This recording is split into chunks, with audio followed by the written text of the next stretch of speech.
అంబేద్కర్ కోనసీమ జిల్లా సకినేటిపల్లి మండలంలో బోటు ప్రమాదం జరిగింది.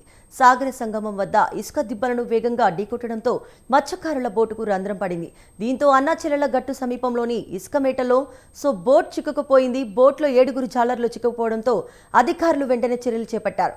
బోట్లో ఉన్న మత్స్యకారులను అధికారులు అతి కష్టంగా ఒడ్డుకు తీసుకొచ్చారు. కాకినాడ హార్బర్ నుంచి వేటకు వెళ్లిన 7 మత్స్యకారులు వేట ముగించుకొని తిరిగి వస్తుండగా ఈ ప్రమాదం జరిగింది.